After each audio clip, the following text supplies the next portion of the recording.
बहुत समय पहले की बात है। चांदमनी राज्य पर वीरसेन नाम का एक राजा राज किया करता था। वह बड़ा ही न्यायप्रिय प्रजापालक और पराक्रमी राजा था। उसके राज्य में हर और सुख शांति थी। परंतु फिर अचानक राज्य में चोरियां होने लगी। राज्य में चोरों का एक ऐसा गिरोह सक्रिय हो गया जिसने लोगों के दिल का चैन और आंखों की नींद उड़ा दी। आखिरकार तंग आकर एक दिन राज्य के कुछ गणमान्य आदमी राजा वीरसेन के दरबार में पहुंचे और कहने लगा, दुहाई हो महाराज, दुहाई हो, हमारा जीवन दुर्बल हो चुका है।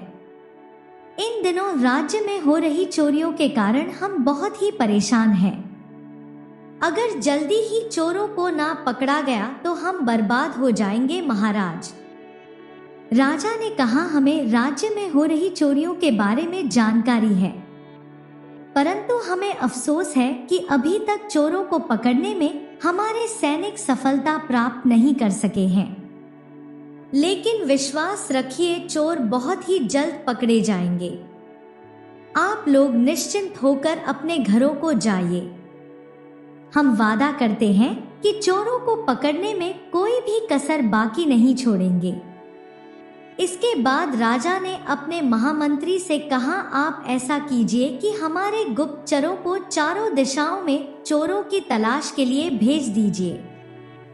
जब तक चोर पकड़े नहीं जाएंगे हमारे दिल को चैन नहीं मिलेगा। जो आज्ञा महाराज। दूसरी तरफ राज्य के उत्तर दिशा में फैले हुए जंगल में एक जगह पर कुछ साधु अपने आश्रम में रहते थे।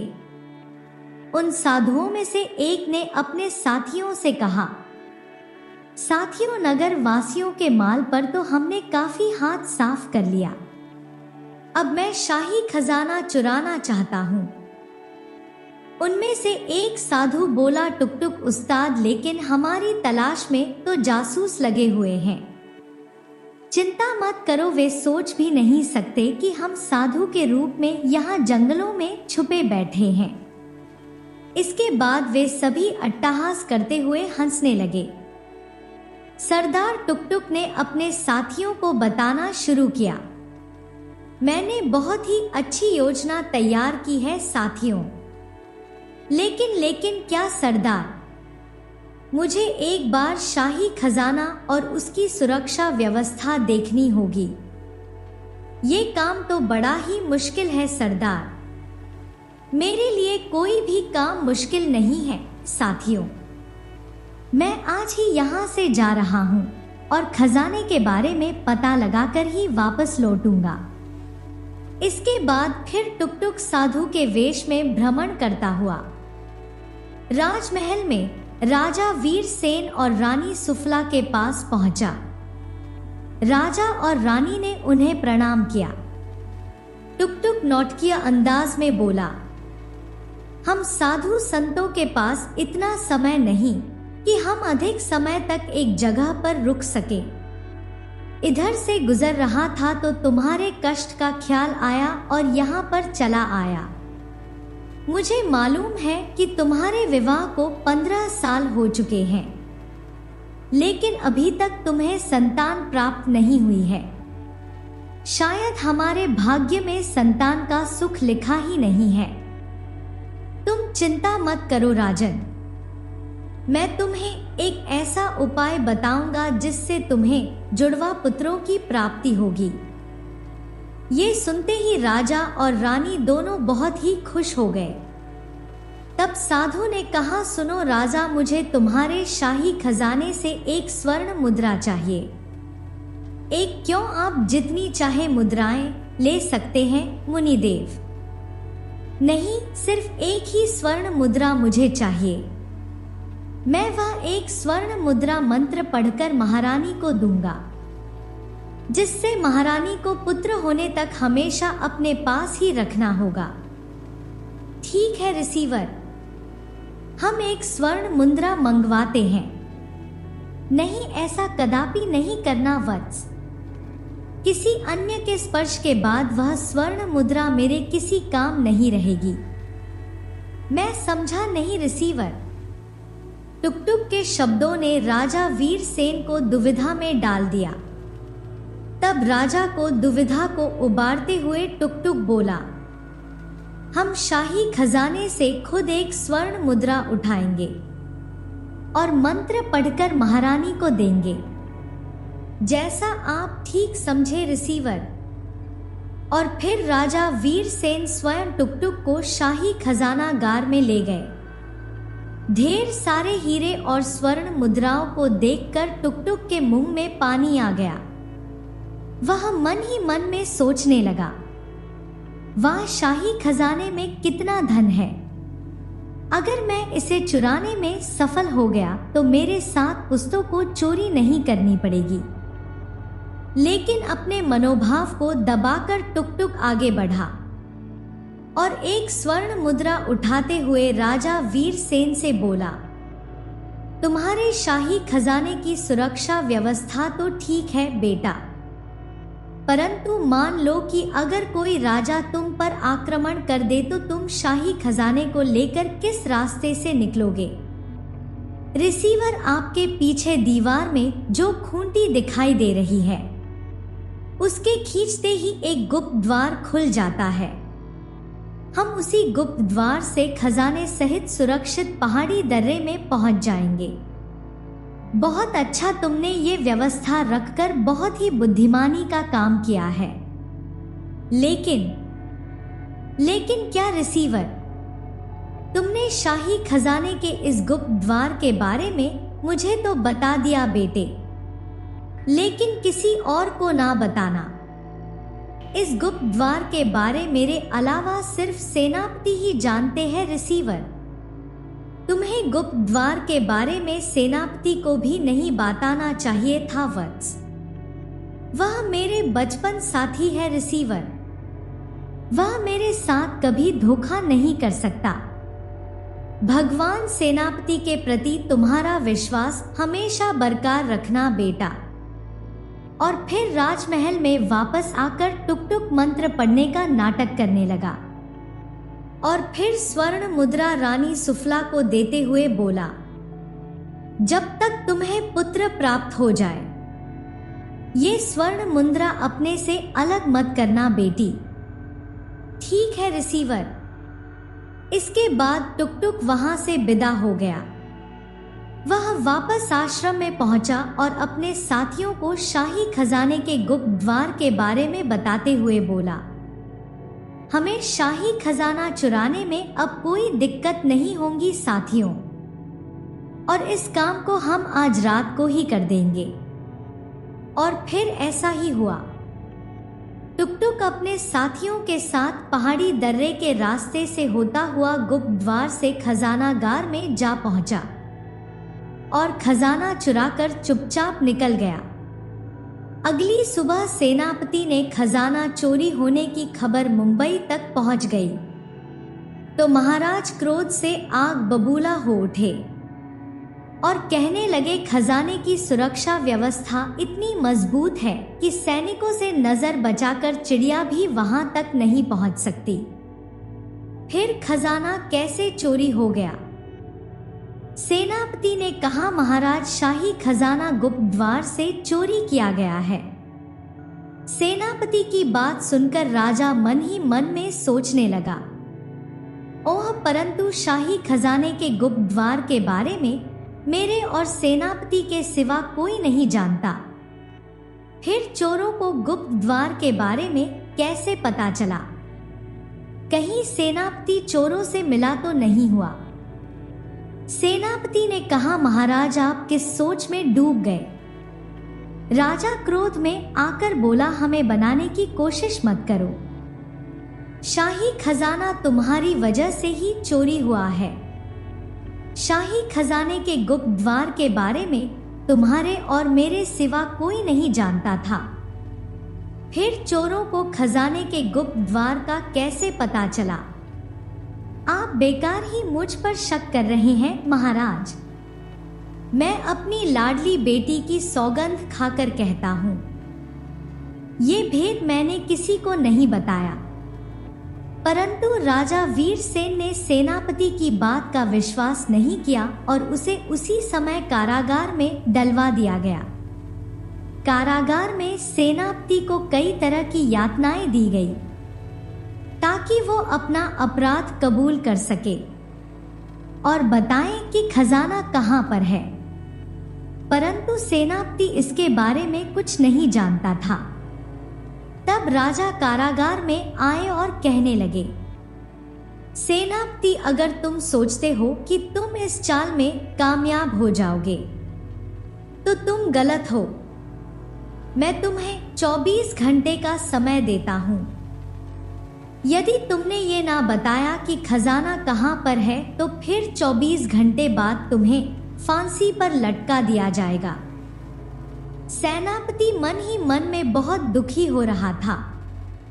सेनापति की बेटी मुस्कान को जब इस बात का पता चला कि उसके पिता को शाही खजाने की चोरी के आरोप में सुबह फांसी दे दी जाएगी तो वह राजा के पास पहुंची। महाराज, क्या ये सच है कि आप मेरे पिता को कल सुबह फांसी दे देंगे? हाँ, बिल्कुल ठीक कहा।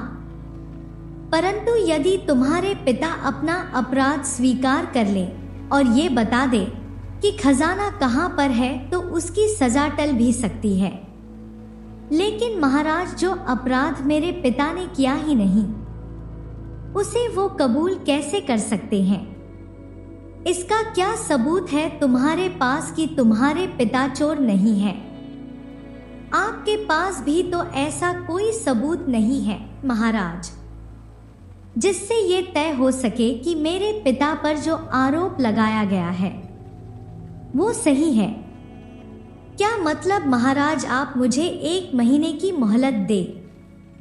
मैं असली चोरों का पता लगाकर अपने पिता को बेकसूर साबित कर दूंगी। आप 1 महीने तक मेरे पिता को फांसी ना दे।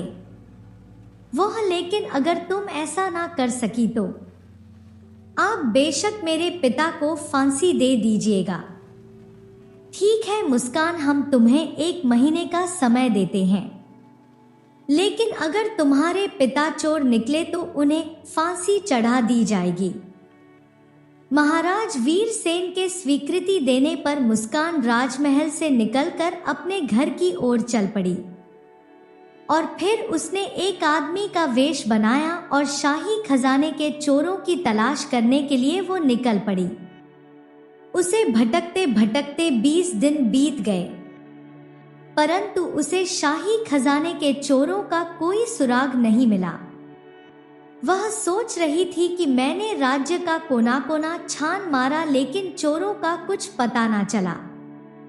अब उन्हें कहां पर ढूंढूं?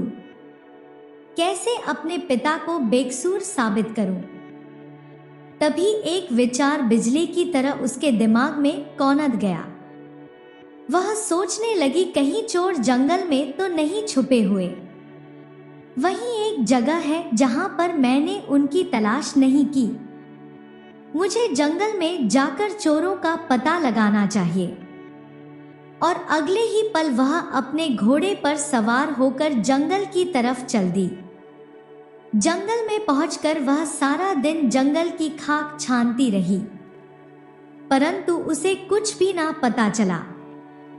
और जब शाम ढलने लगी तो उसने देखा कि जंगल में एक तरफ आग जल रही थी। वह सोचने लगी, मुझे वहां जाकर पता लगाना चाहिए कि आग जलाकर कौन बैठा है। हो सकता है कि वह चोरों का गृह हो। जब मुस्कान उस स्थान पर पहुंची जहां पर आग जल रही थी तो उसने देखा कि वहां पर साधु संतों का आश्रम था। असल में वो टुकटुक और उसके गिरोह का आश्रम था।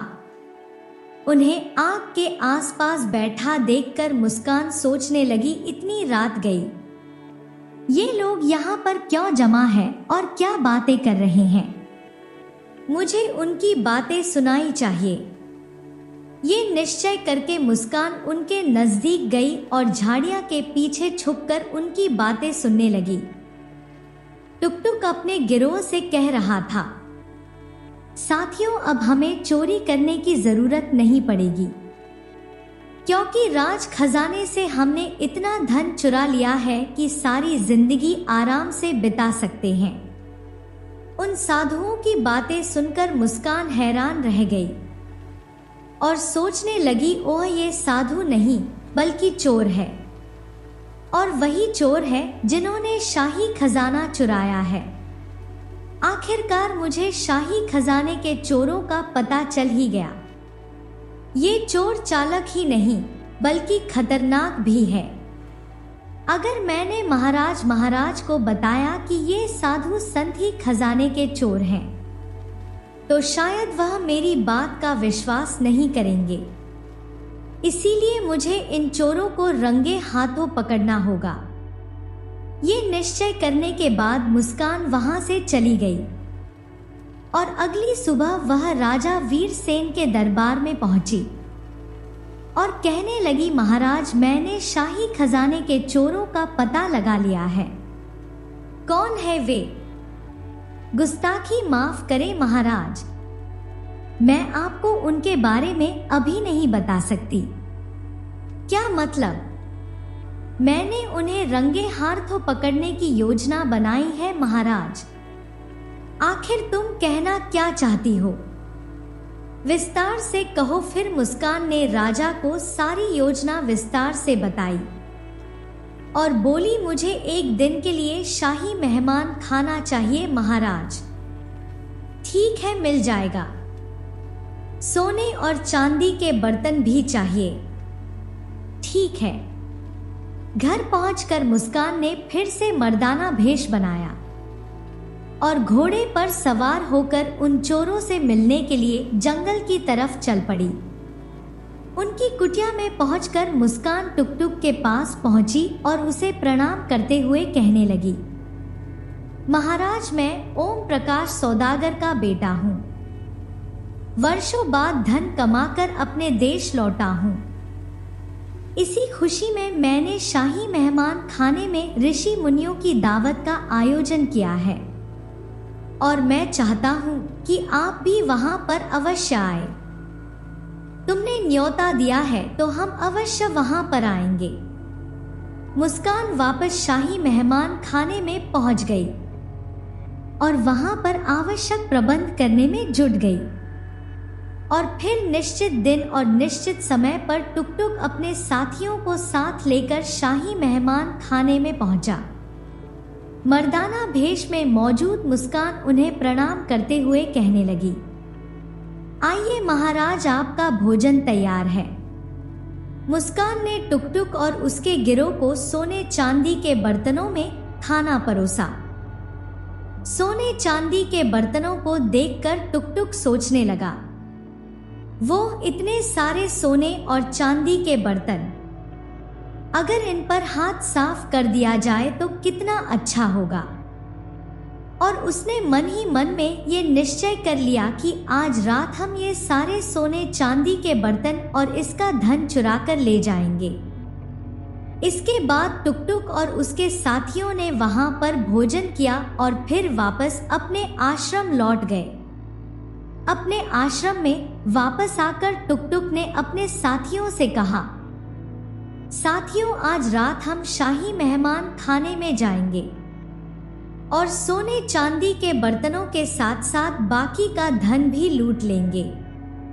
उसके बाकी साथी भी इस बात को तैयार हो गए। इधर मुस्कान राजा वीरसेन से कह रही थी, महाराज आज रात को शाही खजाने के चोर शाही मेहमान खाने में भी चोरी करने के लिए अवश्य आएंगे। आप चोरों को पकड़ने के लिए कड़ा प्रबंध करें ताकि वे मेहमान खाने से निकलकर भाग ना पाए।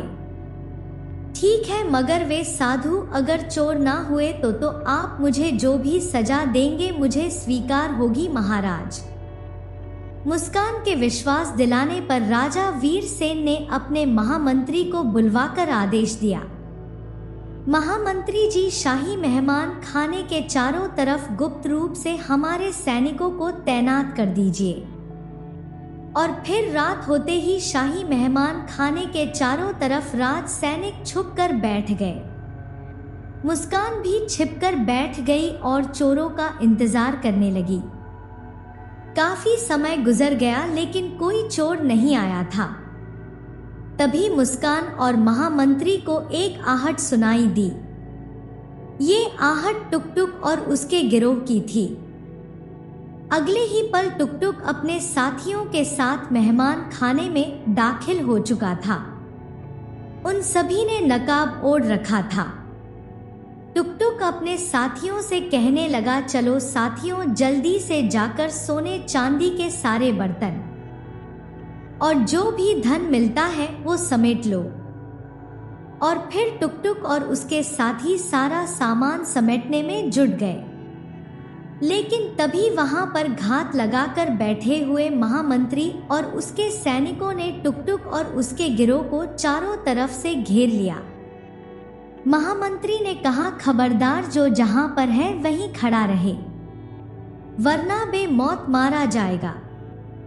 ठीक उसी समय मुस्कान भी वहां पर अपने असली वेश में पहुंच गई और गरज कर बोली, इन दुष्टों को गिरफ्तार कर लीजिए महामंत्री जी। यही है शाही खजाने के चोर। बेशक बेटी, तुमने असली चोरों को पकड़वाकर अपने पिता पर लगे हुए कलंक को धो डाला। इसके बाद महामंत्री ने उन सभी चोरों को गिरफ्तार किया और राजा के सामने पेश किया। जब राजा के सामने चोरों के सरदार को बेनकाब किया गया तो राजा ये देखकर हैरान रह गया कि ये तो वही ऋषि है जो उससे मिलने आया था।